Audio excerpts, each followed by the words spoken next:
Salutations and welcome to Tashana's Kitchen, and I am Tashana. Salutations and welcome to Tashana's Kitchen, where every day is a new day, and today is pressure canning day. It's going to be a big haul. I had originally planned on emptying out the freezer, so I went ahead and defrosted pork loins, and I have 8 packages with 2 in, and I will be weighing them out. I'm not sure how much they are. We didn't weigh before, but now I'm going to be weighing as I'm putting into the pressure canner.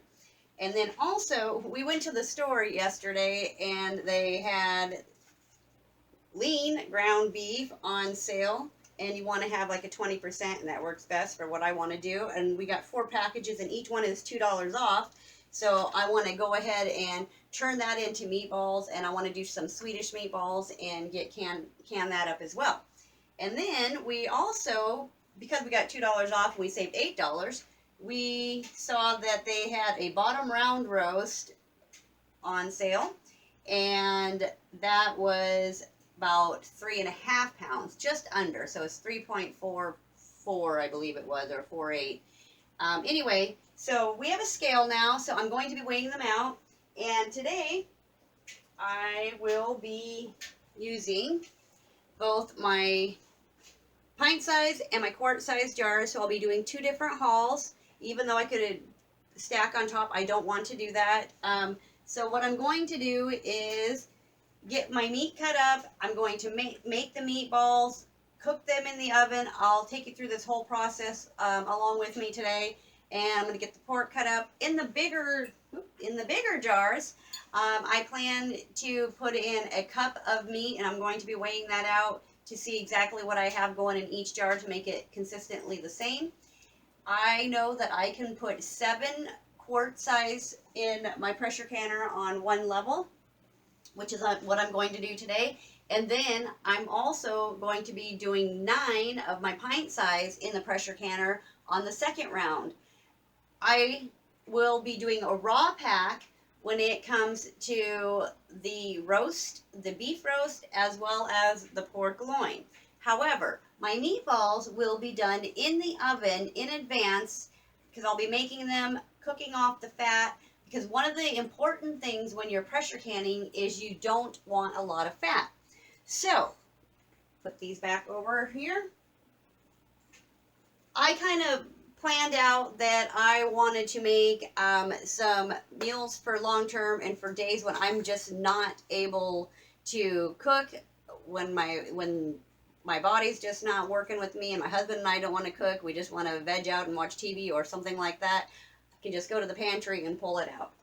I know that a quart-sized jar is the right size for the 2 of us for a meal. So I'll be using a cup of meat, and then I'll be adding in some potatoes and carrots and corn and maybe some peas. We'll see what we get in there, but it'll be at least about a half a cup each of the other. I know I can put about 4 cups.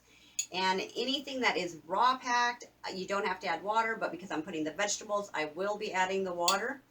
And so that is for our family, and I want to surprise my friend, and I'm going to make her some meals in a jar. She works very hard. She drives 4 hours a day to and from work, not to mention the 8+ hours she puts in as a school counselor. So I know pot roast is her favorite, and she loves vegetables. So I'm going to prep her up some meals in a jar as well. And we'll get her input and see what she likes, and then the next go around I'll be able to improvise. So I feel like I have enough here to do all of this, but I'm going to need to get my prepping done first. So I'll be putting everything back into the fridge as I cut it up. I started to cut up the pot roast, as you can see, in 1 by 1 chunks, and they'll fit nicely. And I will be weighing them out like I mentioned, and this will have a half a cup of meat. I know I said a cup on the other, but I did not mention it will be a half a cup for the smaller jars.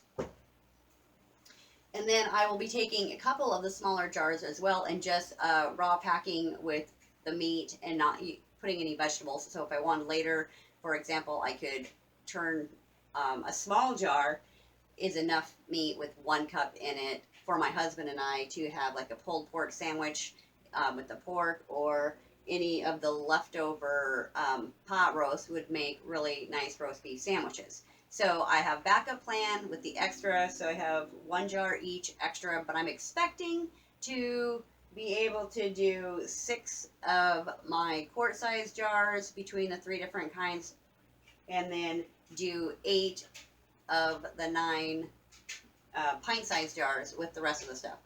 I'm hoping to get a whole bunch of meatballs. I'd like to fill 4 pint-sized jars with that, so I'm looking at probably 5 or 5.5 pounds on that one. And then I wanted to go ahead and use some of that burger for tonight's dinner, and then have another meal that we can just I'm going to throw that into the freezer, even though I'm emptying out the freezer, so that we can have some burgers later in the week. So without further ado, we're going to go ahead and get started. I will also be cutting these up into 1-inch squares. I did want to point out one thing. Like I said, you don't want a lot of fat when you're cooking your meat. So you might have noticed that my beef chunks do not have fat. I saved 1 piece. Hold on. I'm also going to point out, I have a different cutting board for each of my meats, my 3 meats. My meatballs will be done with cooking sheets, with a bowl, and it won't even need a cutting board. I have this one here for my beef, and then I will clean up my section and get back to you before I start the pork. So you can see that I will have a different cutting board and a different knife after I have disinfected my cutting area. And then I'll cut up that meat, and then we'll have our jars set up, and then I'll start measuring the meat by weight into the jar so we can see what we have, and then adding the vegetables. But I wanted to point out the importance of not cross-contaminating the meats. Even though I'm going to be pressure canning different kinds of meats at the same time in the pressure canner, they will be in different jars and there will be no contact. So it's very important to make sure that you have different cutting boards and knives, and you wash your hands and cutting surfaces and disinfect them before, and sanitize before starting the next meat. So I'm going to go ahead and set this back down. I wanted to also show you, like I said, I had pre-cut most of this meat already. I saved 2 pieces to show you. So this was one. I'll be rewashing. And you can see where the side with the fat is. And what I've done, this one is more tender and a little shorter, and it was connected on this end, like that. And I just cut it right where the tender piece versus a little bit tougher piece begins, even though they're each about 1 inch to 1.5 inches thick. And then you always want to cut your meat against the grain. So what does that mean? When you're looking at this piece of meat here, I can see that my grains run this way. So when I took my big roast, I cut it against the grain, so I know that this is against my grain already, so I had that in my head. And then I'll go back and I will use my knife and just trim the edges. And what I've done is I've put them into a pan, very, very thin, as you can see. Put them in the pan back here, and I will be cooking that fat up to make a broth, so that I am packing, I'm not going to touch this, but this is also some beef bouillon, and then I have some chicken bouillon and vegetable bouillon below, and a tomato basil seasoning. So what I'll be doing is this one will have pork, and this one will have beef, and I will be making a broth, to add in to my meat and vegetables for a complete meal. That'll just add a little bit of flavor, so that when I go back later, I'm not going to need to add any seasoning. I'm not going to add a lot of seasonings to it, because as time goes on, it may change the flavor, especially pepper. And also, I like to season as I go, because if I change my mind on what I want to do with the meat, I want to have that ability to change the seasonings as well.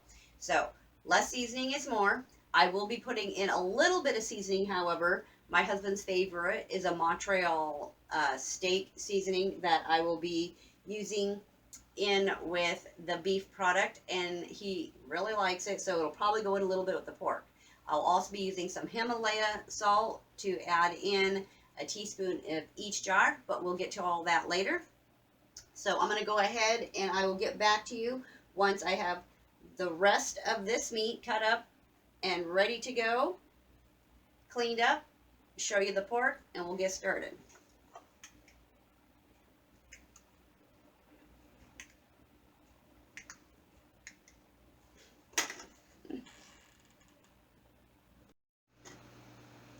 Okay, so I have the roast put back in the fridge. I've cleaned up and sterilized my area, and I went and got my bigger pots out so that I can go ahead and start the broth. This one over here is my beef, and I put 4 beef bouillon cubes into the water, and I did that because I also used my 1 quart mason jar, excuse me, and put 4 quarts in there, and then I put 4 quarts of water in this one. And the black one will be for the pork, and I will be using chicken bouillons because I found out I am out of the vegetable ones, which was from the last time I did canning. So I've added that onto my pantry list for shopping for the next time for a big shop. And I have 2 different areas set up down here. I have a small whisk with the black pot, so I know it's black on black. And I don't want to touch my Teflon in this pan, so I'm just kind of going to be swirling, and I don't have to worry about touching the bottom on it. And then over here, this is not a Teflon, it's a, it is the metal bottom, so I don't mind using my metal on metal whisk. And that's only so that I can get my bouillons dissolved. So I'm going to turn that down to about 2, and then in the other pot over here in the back behind the canner is the pot that was sitting up here that was that had the pieces of fat and the beef, and that has 1 mason jar of water added to that, and that's going to simmer down for about a half hour. It depends. We'll see. I am preparing that beef broth to make an actual homemade bouillon for my dogs, and that's where the broth will go to make them treats. I've already cooked down some sweet potatoes and carrots yesterday, and they're in the fridge so that I could get a good consistency and puree it. I'll put it out on a cookie sheet, and I'll be adding in the bouillon after I have dehydrated it. I'll add that in with some pureed oat powder and some honey and turmeric, and mix that all in with my cold veggies that have already been cooked, and then I will put that out on the cookie sheet, excuse me, with parchment paper on it, and let it get cold again, and then I will cut them out with my dog bone treat. Cookie cutter, I love this. You always know it's for your big dogs when you see this. I'm hoping to get a small one soon for my other friends. I have big dogs, so they like that, and I can just split it in half, and they each get a treat with 1 bone. So anyway, and my son has a bigger dog even than my dogs, so Hey You gets the whole treat. Okay, so I also went ahead and got all the pork out of the bags, got it ready to go. I have a new knife, new cutting board. The other are already in the dishwasher below. I'll be going ahead and doing the same thing with cutting off the edge of the fat, and then it will go into another pan. I just don't have room to have it setting right here right now. It's out of your camera sight. It'll be over here. And then I will be cooking that off as well. And then the pieces of meat later will be given to the dogs. And then I'm going to use the broth for a different treat. Now, I have to be careful because I have a dog that is allergic to beef, and he breaks out in hives. So I'm kind of contemplating if I only want to use it's actually chicken, um, rather than the beef. And then I might just go ahead and can any of that so I have a beef broth on hand since I already have chicken and vegetable in my pantry, um, my stock pantry. So actually, I think that's a better idea. So yes, I'll go ahead and I will use the pork scrap meat and chicken broth to go ahead and make my dog treats, which they'll like. They aren't going to care. All right, so I'm going to go ahead and get these pieces cut up. I'll get that done, and I will show you what it looks like. Okay, so I now have all the pork cut up, and I have all the fat pieces in here, which I will be adding 1 quart of water to.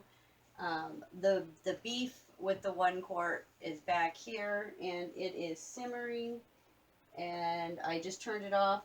My bouillon cubes have melted, disintegrated, dissolved into my mix, so I have them on low just to keep it warm. My house is kind of cold, and since I'm going to be raw packing into my jars, they need to not be hot, so I do not have my canner turned on yet. I will do whatever temperature my jars are is what my water will be when I put them in there.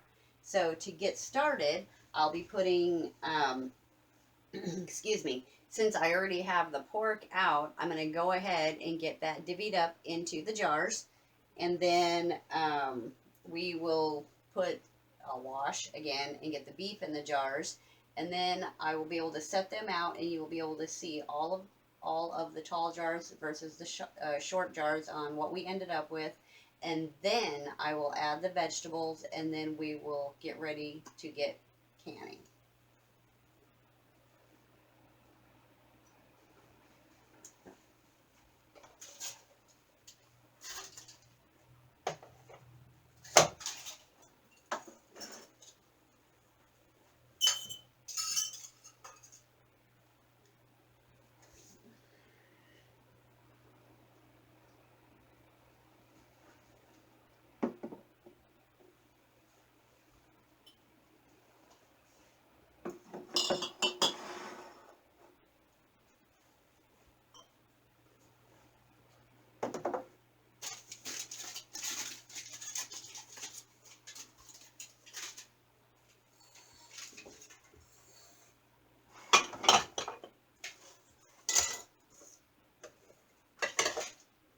So I'm just going to put a piece of Reynolds wrap around my little area here. I want to know exactly how much that I'm weighing into each one.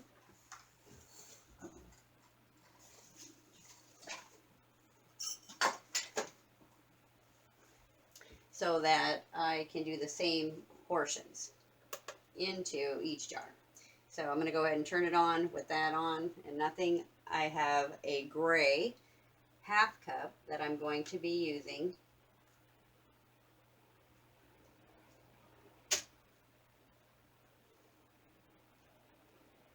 Okay, so that 1/2 gram, or excuse me, that 1/2 a cup was 90 grams.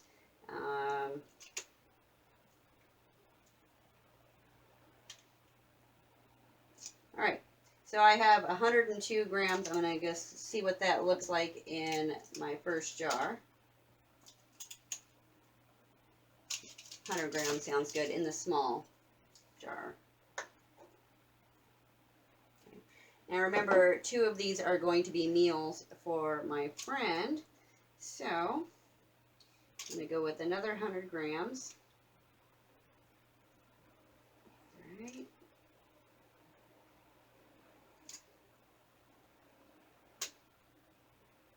Grams. Beautiful.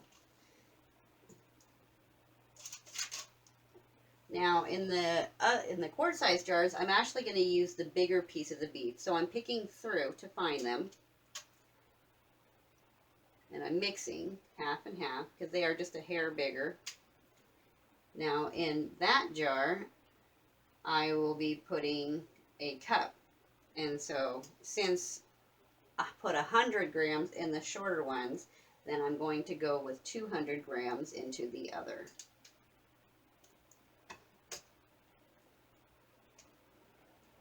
All right, 200 grams. Now, I'm not using a funnel, but I'm making sure that I'm not touching the tops of my lids, even though I will still be cleaning them. I will be using a funnel when I start adding my vegetables. All right, so I'm going to go ahead and proportion out the rest of this, excuse me, and then I'll let you see what that looks like. Okay, I have the pork put into the jars, and I ended up with of the pint-sized jars for my friend that's going to have the vegetables added to it. There are 2 at 100 grams each, and then I have 2 pint-sized jars that are 200 grams each, and this is going to be for the pulled pork for my husband and I. That's 2 different meals. And then I have 3 jars with 200 in that will include the vegetables. So in the end, that pork ended up with 3, 5, 7 meals, and I'm going to get ready to pull out the beef and divvy that up. I've already cleaned up my station. I'm going to set my pork aside while I prep the beef. I did the pork first. 1, we had it out. 2, there was more of it. The beef is going to go super fast, and then we'll get ready to add in our vegetables. I also have this still on low because I'm just cooking it down. I don't want it to cook off. And then in the back, I've taken off the beef, the beef broth, and I've now put back my pork in the back, and I've added 1.5 mason jars, so it's 1/4 and a pint of water into my pan back here, and I'm going to let that simmer down so that I can again use that as a broth to create my winter dog treats with the sweet potato and carrot mix. All right, so let me get stuff switched around, sanitize my countertop, and get the beef put together, and let's get going on them vegetables. Okay, here we go. I've sanitized the countertop, and I have the beef out, and I'm going to go ahead and now toss the blood pack. I've been saving all of my stuff in this empty container for my ice cream. I put all of the contaminated bags and stuff in there in the plastic wrap so it's all in one spot, not just loose in my garbage can, and I didn't have to keep reaching in there to put stuff in there. You may have also noticed I have switched towels. I'm back to the blue hand towel because now I'm back to beef. So I got beef is blue, and then over by the pork, my little Frosty the Snowman hand towel is going on, and then over here will be the meatball one, which I have not touched. So, keeping everything clean, I'm going to go ahead and get started. Let's get our scale tarred out. We're at 0. And we're going to start again with 100 grams. Well, that's 111, but we're going to see what that looks like in our jar. All right, we're going to go on to the next one. Looking for some of the smaller chunks to go into the smaller container. And that's 100 grams there. All right. So I'm going to go ahead and put 200 grams into the quart-sized jars. And again, these are just a little bit bigger pieces because it is a bigger jar and the cook time will be different with the vegetables. All right, there's 205 grams.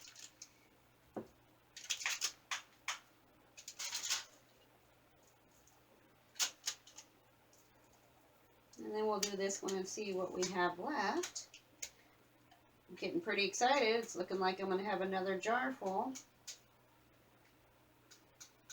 All right. So this is 220 grams.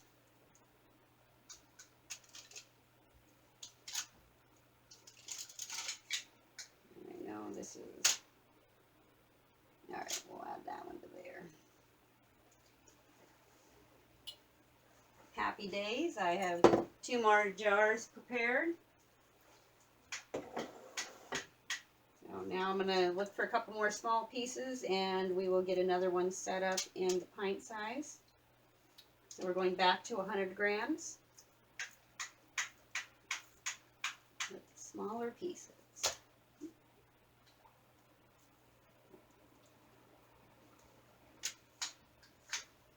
Beautiful. That was 108 grams, but we'll go with it. Now we have one more quart size in the back, so 200 grams.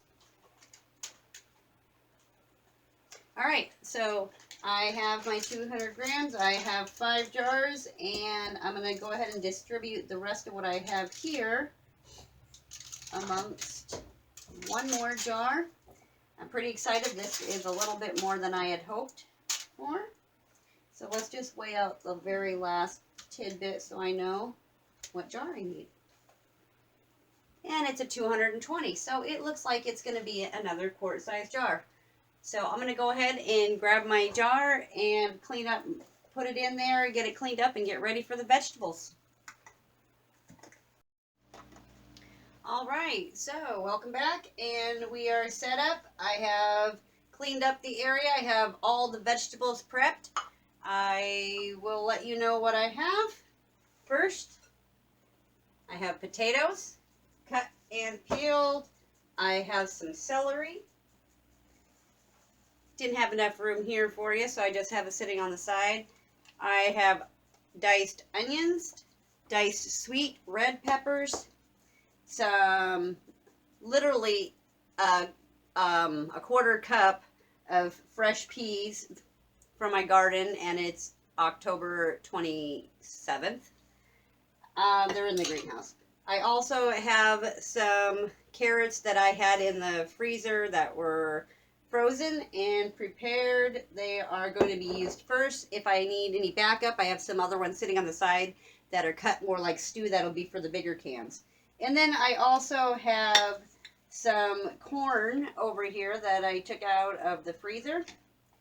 And I'll be putting in a quarter cup into each of the bigger jars, and maybe not that much in the shorter jars. And I'm going to use my half cup measuring cup to do my potatoes. So I have a towel out on the counter, and I started with my Himalayan salt after getting all the jars out. Now I did have them in the refrigerator, so they're all cold.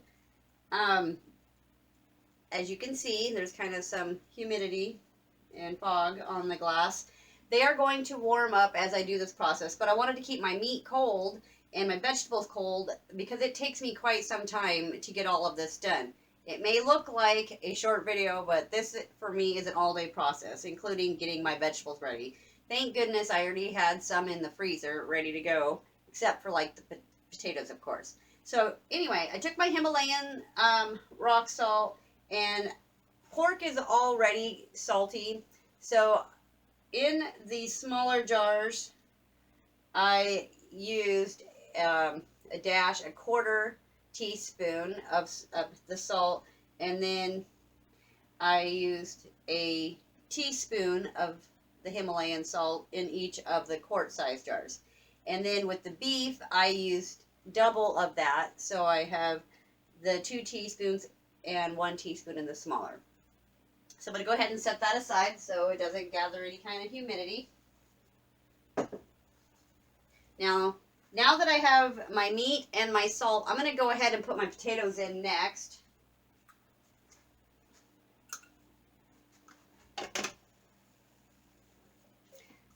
I'm going to use my measuring cup just kind of to get an eyeball and get started on it.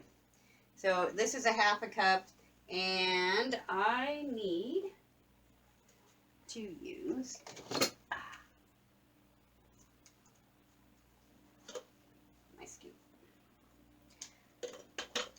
there's a half a cup there. I'm going to just start with a half a cup in each of the smaller ones.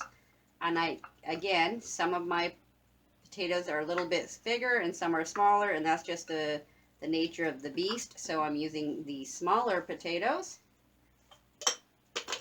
in with the smaller jars. And if I need to cut some down, I will.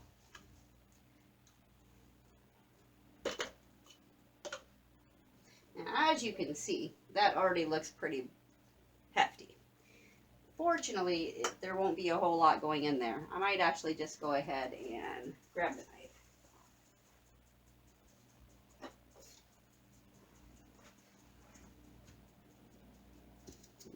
Real quick, we'll just cut up a couple more of these potatoes, a little bit smaller. Apparently I did more for the bigger jars than the little jars. And I am wanting to fill my little jars first, actually. Alright, so now that I've shown you that, I'm going to go ahead and put in one more in this little jar here. That. And then we're going to put a cup into the bigger jars. And I'll show you what that looks like. There's a half a cup.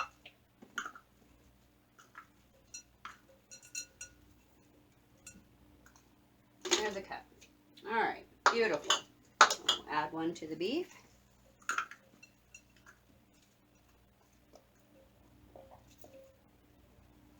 Half a cup. And a cup. Oh, maybe not. Two at the same time. Alright, we'll just kind of put them there. Now, I'm going to set my potatoes aside. The next thing that I'm going to do is grab my garlic.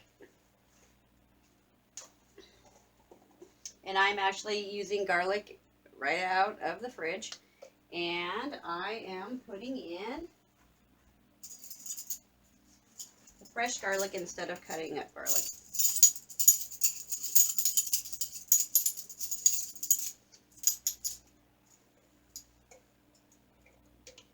So I'm going to put in about a teaspoon in each of my jars. It's not going to be exact.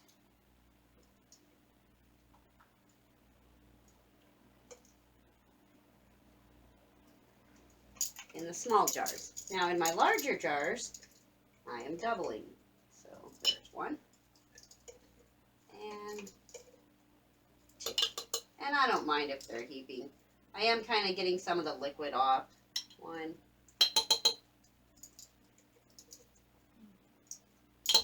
two. I'm going to go ahead and set this down. And we're going to just keep on building. And then I'll come back and show you in the end when I have it all together. Alright, so the next thing I'm going to do is I want to add my onions because I really like onions next to my potatoes. So I'm using my 1/4 cup, and I'm going to go back to the beginning. 1/4 cup. 1/4 cup. 1/4 cup.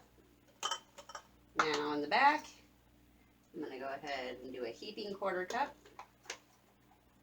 Heaping 1/4 cup. And then one more 1/4 cup. So yes, that was about a half a cup of onions. Alright. Now I'm going to go ahead, excuse me. I'm going to set that aside. And now I'm going to go ahead and put in my 1/4 cup of carrots. And then there will be a 1/4 cup. I'm just going to show you real quick. 1/4 cup of my corn.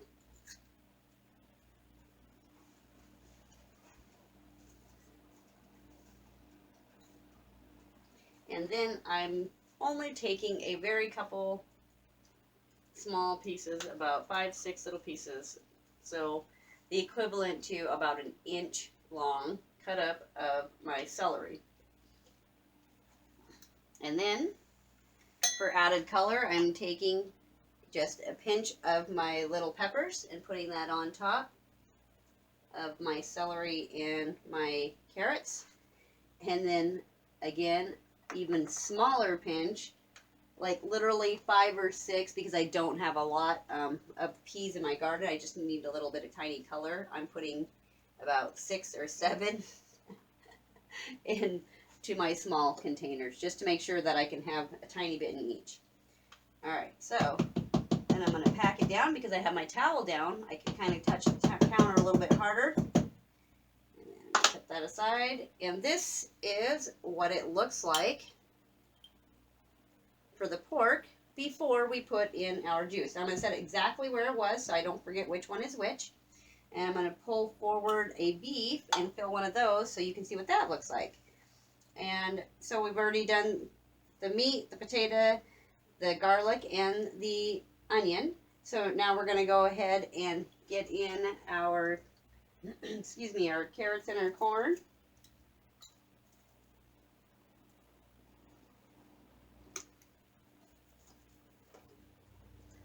And you guessed it, this time we're doubling it, so it's about a half a cup of carrots,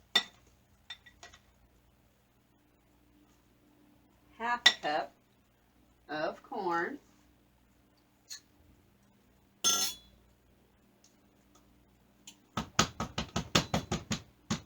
might have to pack it down first, and then my pinch of my peppers,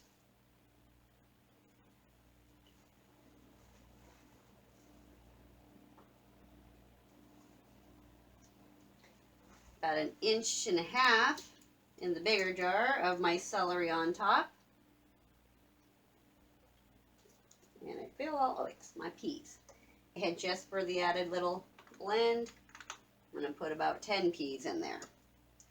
Now, if my peas were ready sooner and I didn't need to do this today, in about 2 weeks, I'm going to have a whole lot of peas, more than just the 1/4 cup of fresh peas. I would have been adding more fresh peas to this.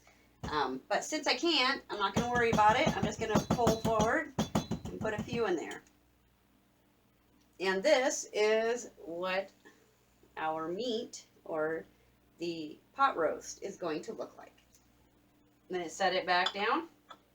And then I'm going to go ahead and fill the rest of these. And then I will let you see what that looks like as soon as I have all of them full. So I have all of the jars filled, and my broth is not hot. The pan is not hot to the touch. This is still not on. So I have a debubbler, just a chopstick. You can use whatever you like, but you do want to make sure that these are going to be debubbled. And I do have my little measuring area so that I know exactly how far they are. I do know, however, I just need to get to below the lip here, and everything is good. So just get into there. Now I have my pork set up in the front along with the black pan so that I'm not mixing the two. So I'm going to go ahead and start with those. My jars are not super cold, but they are a little cold because remember, we're working with cold ingredients. So what I'm going to do is I'm going to start by just putting a little bit of warm liquid into each of my pork jars, and then I will go back and add more liquid and debubble them. What did I do with it? Alright. So I'm gonna give it a little whisk. I'm still on low temperature in the back. Very low. It's not hot at all. Like I said, I'm starting with 1 cup of broth. And again, this was the chicken broth.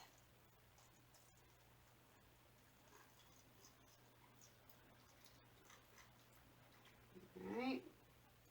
Well, I said said I was going to just start by putting in a little, but I actually ended up filling that one, and it seemed to do just fine going slow, but I'm not going to do that to all of them. All right, put a little bit in that one. And of course, so that I'm not cross-contaminating, I will do all of the pork, and then I will wash my funnel. My other funnel is still packed away with the Christmas candy stuff. I need to get that out. And then I would have had two, one for each kind. All right. I'm going to go back and fill up to the bottom line. I'm going to leave it.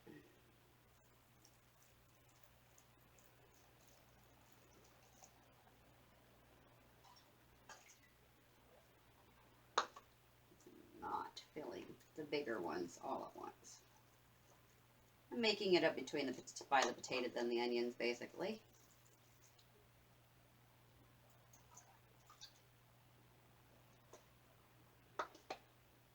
I'm not in a hurry. Anyone canning is not in a hurry. That is generally the rule of thumb. If you're in a hurry, it's not your day for canning.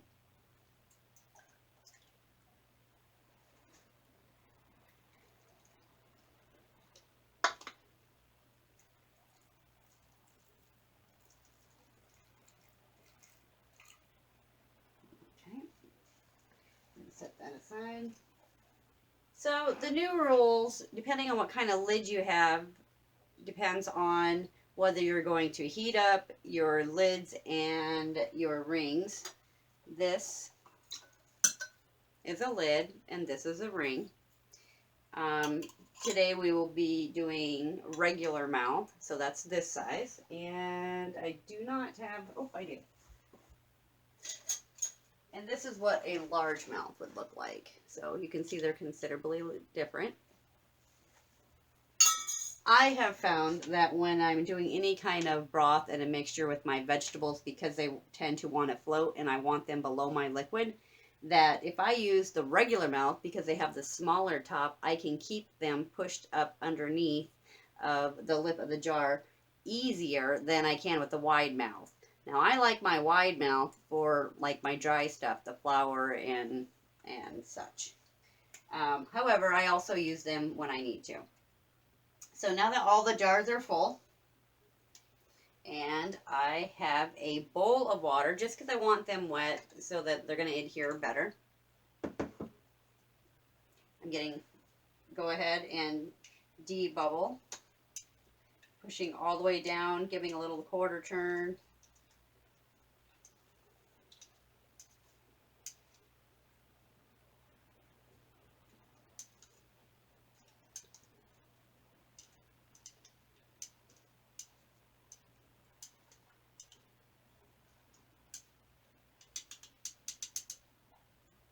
Next one. So this is what it looks like.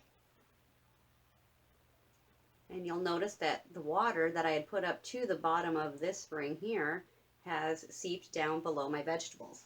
So I'm going to go back in. Excuse me, I'm having huge allergy issues. I'm going to go back in. I live in Washington State and I'm highly allergic to rhododendrons when they're not blooming.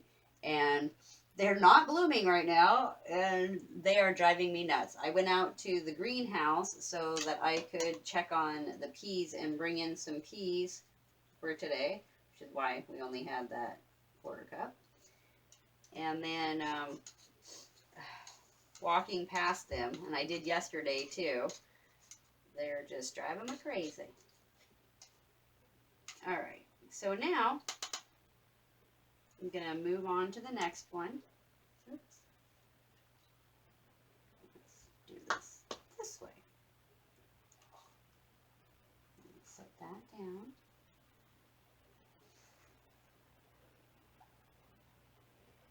All right, so did not eyeball that so good. I can't see so well, so I need to get down just a little.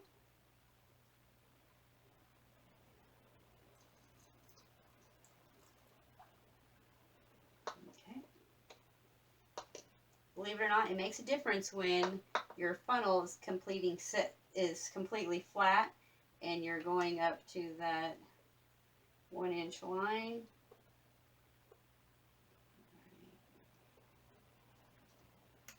And it is at the 1-inch line.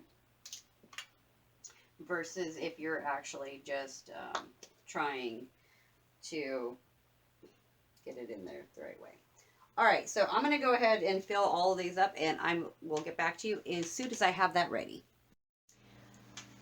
Okay, so I have debubbled all of them, and I have 2 different chopsticks because that's where I was actually touching meat, and I could have contaminated something. Other than that, with the broth, I just washed and sterilized both the measuring cup and the funnel.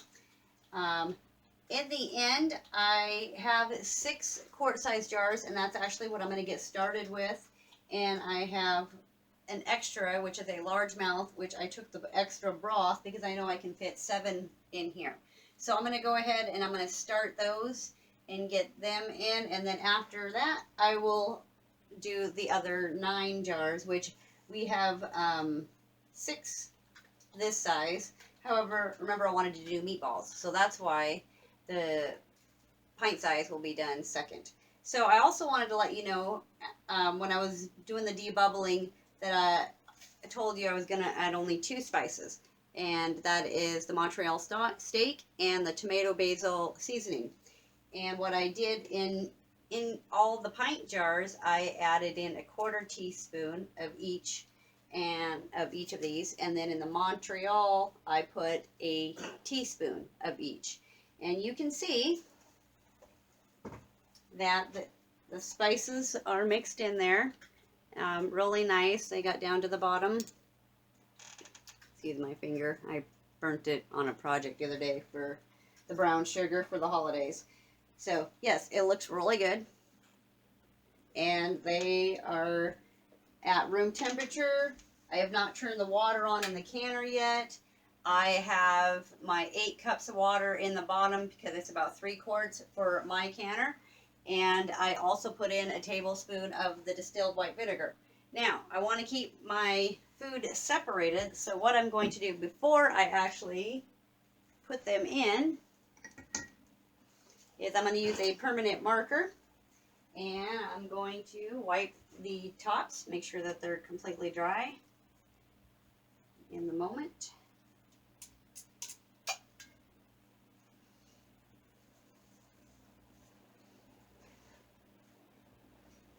And for now, I'm just simply putting a dot on here so that I know that these are my pork.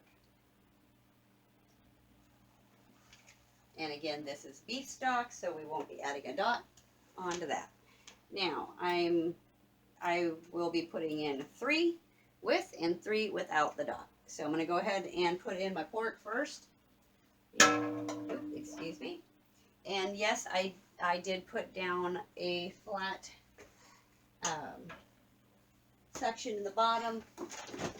Looks like this. If I was double layering, I would be using this one. The other one is on the bottom layer before you put in. So now I'm going to go ahead and add in the 3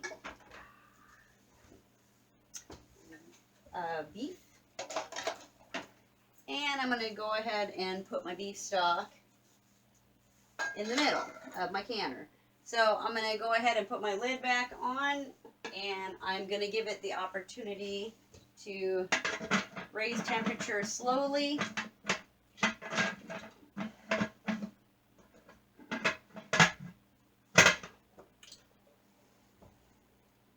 Now I know some people like to just turn it on really fast and get it cranked up. However, because my jars were cold and my meat was cold and everything's at room temperature, I want to bring it up slowly so that I don't run the risk of cracking my jars or having my liquid sieve or seep out of the jars. So with these other jars, because I'm still going to be making my meatballs in the oven and doing all the preparedness on that, I'm going to go ahead and actually put this into the refrigerator so that they, on the very bottom shelf, so that they stay cold. And then I will make sure that my canner is again at room temperature when I get ready to put my next batch in. So I will not be putting my cold into my hot. And when I get ready to do my meatballs, when they come out of the oven and they are setting up and I'm getting my prepping done with the jars and lids for that project and the Swedish meatball mix, at that time I will take these out of the fridge so that the jars can start to relax. And then it'll probably be tomorrow when I do that, and that'll give my canner a chance to be at room temperature, and then I can put these in there and bring it up slowly as well. So I will get back to you when this is rocking and rolling, and we are going to bring this up, let it set for 10 minutes with its steam, and then once it's steaming, I will put the top, bring my gauge up between 11 and 15. I have found that if I bring my temperature up around the 4 or 5, I can keep it around 4 on my stove, and I can stay between 11 and 13.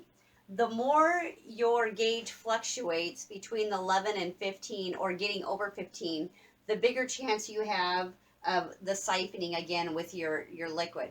So we want to be really cautious about raising our temperature slowly and bringing it back down slowly. Just like when that's done, I will not be opening up my canner until it's completely come to 0 and it's not hot to the touch on the outside. When I did hamburger the very first time, I thought that it was okay once it got to 0 that I would just be able to open it up and then just, tip back so that the hot air came out. And then I heard the noise where it was making the sieve, and I didn't realize that they were seeping out until after I had brought it out. So I'm going to be much more cautious this time because I want my soups and stews to stay that. Soups and stews with the liquid still in. All right, so I'll be back as soon as this is up and rolling. All right, so good morning. It is the next day, and my first set of jars are out. Having some coffee with my turmeric and honey. I was so exhausted last night, I was not able to film and show what was going on. After letting my jars sit in my canner for a couple of hours, it was just about bedtime. And I was like, all right, I'm going to go finish up. And so I opened my canner, and I always wait till the canner itself is completely cool. And I've had a couple hours because I didn't want them to siphon, as I mentioned. So I opened up my canner, and lo and behold, the jar in front, which I'm not going to touch at the moment because it's still a little dirty and greasy, had exploded. Not exploded as in blew up, but the lid and the ring had popped off and was behind 2 other jars inside the canner. All of the food is still in there. Actually, I'm going to go ahead and pick it up and show you with this hand. Everything was still in there, and I took all the jars out, set them on the counter, and I was just like, oh my gosh, I'm so tired. I didn't want to clean up the canner. Anyway, so the lid was off. I set another one on top with a different ring, and it literally sealed itself. However, I'm not comfortable with that, so I will not be eating it. This one will be set aside, and I will be getting rid of it and reusing the jar, as well as throwing away this, not only the used lid, but also the ring as well. So everything that I know tells me that either there wasn't enough headspace, which means that, or my didn't give enough room between the solid and the liquid, and how much room is at the very top of the jar, which we did measure. I had showed you that. I may have overpacked the jars, which means I put too much stuff in it.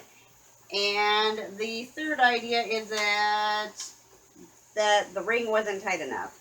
So with all these different ideas, I decided before we put the pint-sized jars in this morning, which I now had cleaned out the canner already this morning, put fresh filtered water as well as my vinegar in there.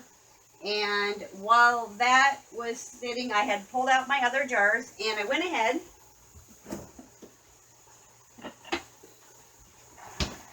took a spoon, went through each of the pint-sized jars and removed about this much from each so I could give about another quarter space of head space because they're smaller jars, number one. I wanted to try to alleviate and not have this happen again with these jars because remember, this is a gift for my friend. Also, I realized that my meat had kind of, shredded up more than I thought it would, as they had in the past, more than the past, excuse me. So I decided that it might have needed a little bit more space. So this is how much I pulled out from the 8 jars that are now in here. My timer is going to go off in just a moment. And since I didn't share with you when I went ahead and actually started my time with the pressure cooker on the big ones, I'm doing that this morning. And remember, I'll also be doing meatballs, but I'm going to make that a separate video because this is getting a little long. I'm going to put this back. When the timer goes off, I'll be getting ready to put my jiggler on top, my pressure gauge, and bringing it up to 11 pounds of pressure. Mine usually ranges 12 to 13, but you don't want to get up over 15. And again, we don't want the temperature, the gauge fluctuating, so if I do make an adjustment, it'll be minimal. There's the timer. So, since this is, I'm all about safety. So I don't put my hands actually up on here. I don't want to get burnt. So I just bring this over and away from me and put it on. All right. Now, because these are pint-sized jars, they are going to need 60 minutes on the timer. I almost set the timer. I need to wait for this to come to 11 pounds of pressure.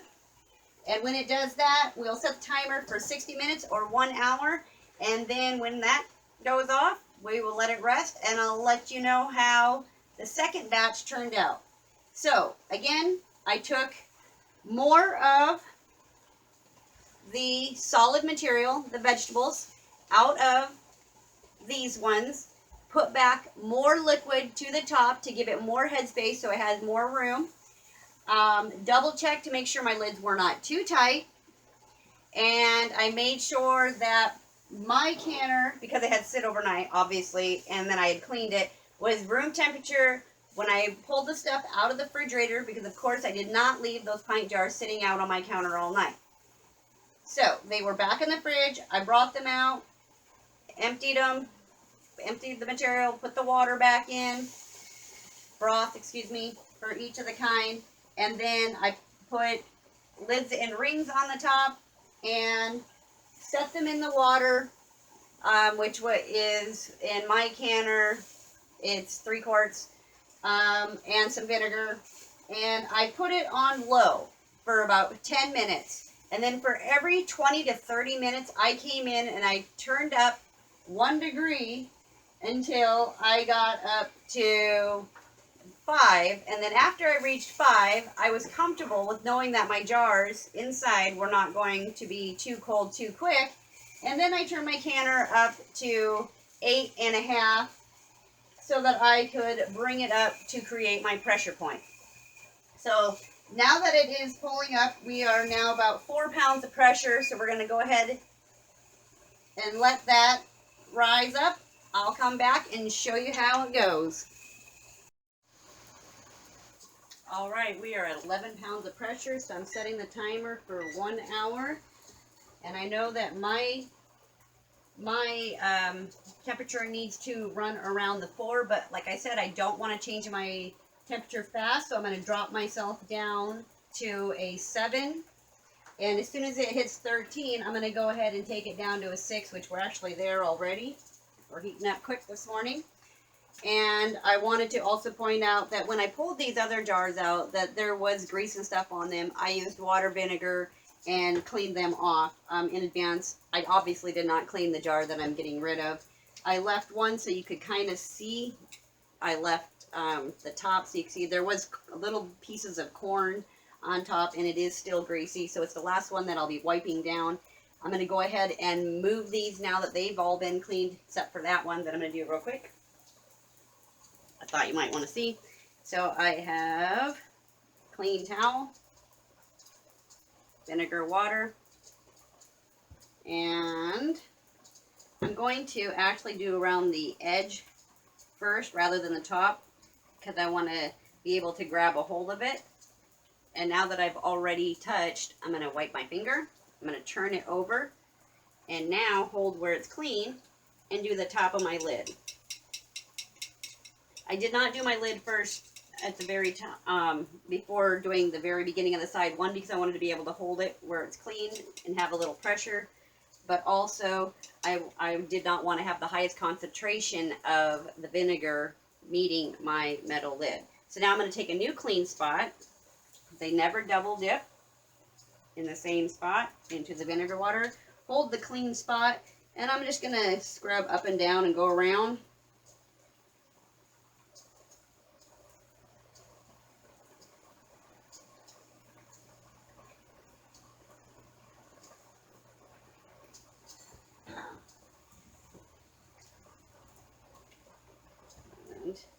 And then I'm going to take another little edge and just make sure on the edging is completely good.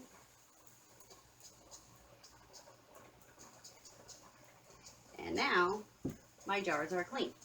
And I'll be able to let them dry for another 10 or 15 minutes. I'm going to move over to my table so that I have this area ready for when the next jars come out. But I also need to get ready for my meatballs, so I'm going to get them labeled with the date and what it is and get it into the pantry and get ready to take care of those meatballs.